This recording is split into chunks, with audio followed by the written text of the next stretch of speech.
بنی اسرائیل آیت 5۔ اعوذ باللہ من الشیطان الرجیم فَإِذَا جَاءَ وَعْدُ أُولَاهُمَا بعثنا عليكم عبادا لنا أولي بأس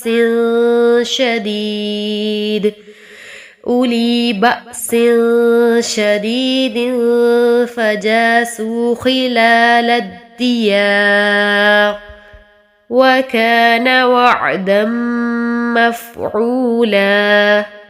فَإِذَا پھر جب جاء آ گیا وعدہ اولاہما ان دونوں میں سے پہلا بعثنا بھیجا ہم نے علیکم تم پر عبادن اپنے بندوں کو اولی لڑائی والے شدید فجاسو تو وہ گھس گئے خلال اندر الدیارہ شہروں گھروں کے وَكَانَ اور تھا وہ وعدن ایک وعدہ مفعولاً ہو کر رہنے والا۔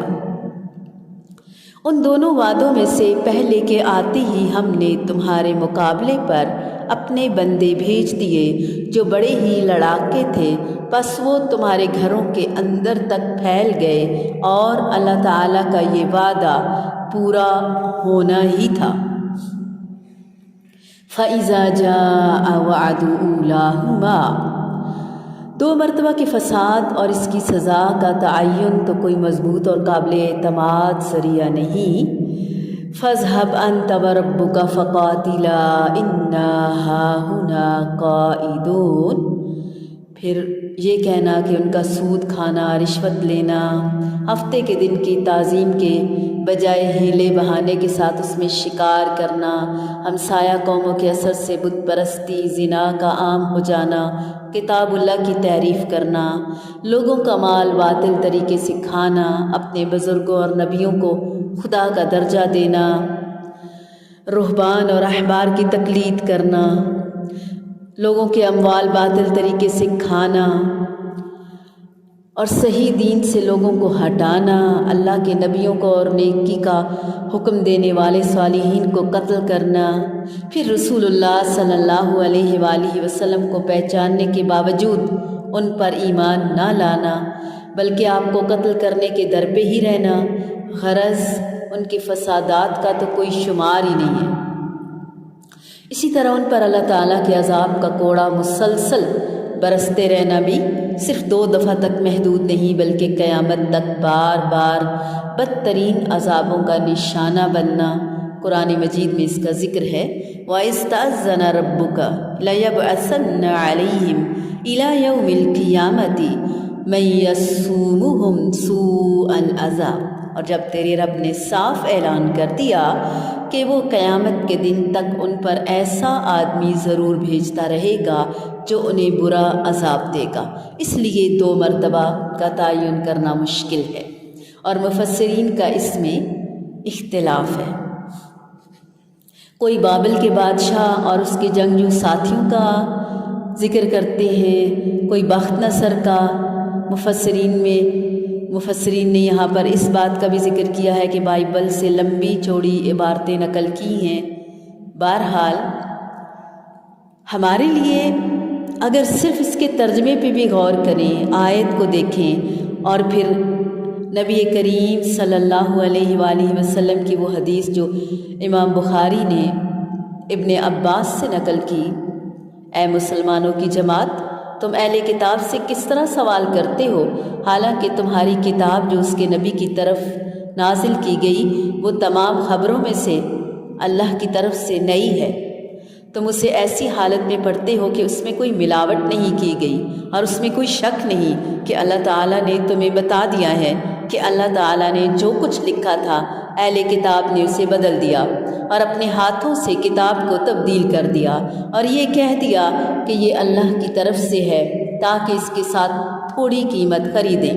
کیا وہ علم جو تمہارے پاس آیا ہے تمہیں ان سے سوال کرنے سے منع نہیں کرتا؟ اور انہیں نہیں، قسم ہے اللہ کی، ہم نے ان میں سے کسی آدمی کو کبھی نہیں دیکھا کہ وہ تم سے اس کے متعلق سوال کرتا ہو جو تم پر نازل کیا گیا۔ اب ایسی بات جسے سچا کہا ہی نہیں جا سکتا اس پر یقین کیسے ہو سکتا ہے؟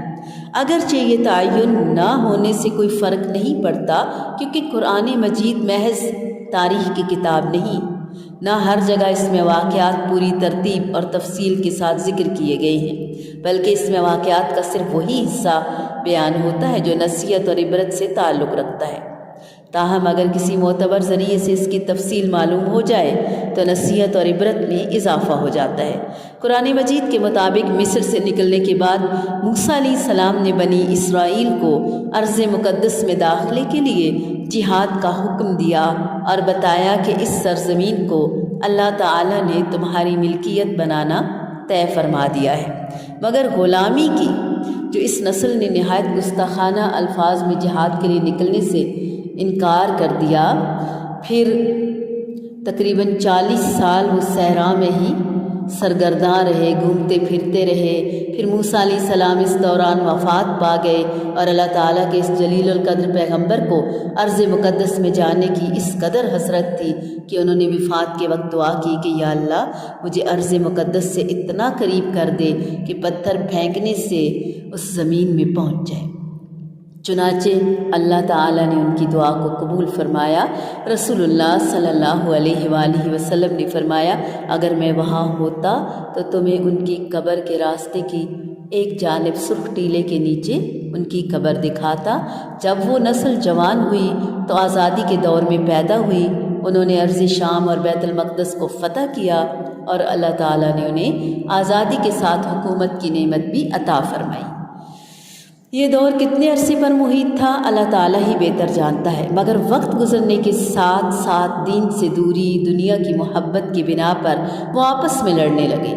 اللہ تعالیٰ کے احکامات کو پس پشت پھینک دیا اور اس قدر فساد فی الارض کے مرتکب ہوئے کہ اللہ تعالیٰ نے ان پر اپنے وہ سخت جنگ والے بندے بھیجے جن کا یہاں اس آیت میں ذکر ہے۔ وہ ان کے گھروں کے اندر گھس گئے اور ان کے گھروں، زمینوں، عورتوں اور بچوں پر قابض ہو گئے اور انہیں بیت المقدس اور ارض شام سے نکال باہر کیا۔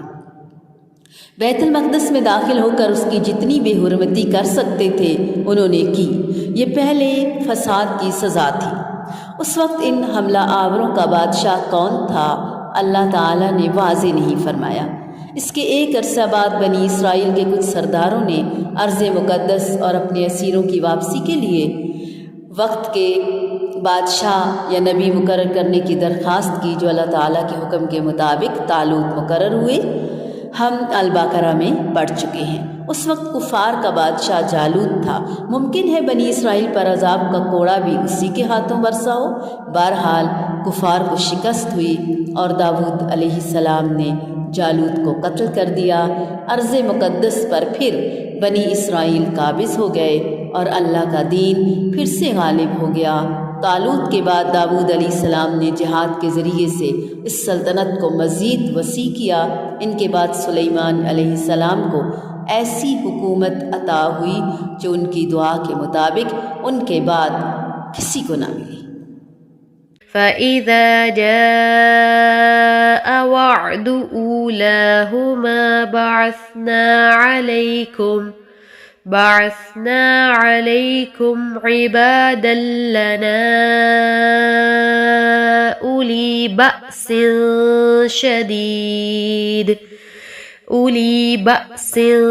شديد فجاسوا خلال الديار وكان وعدا مفعولا۔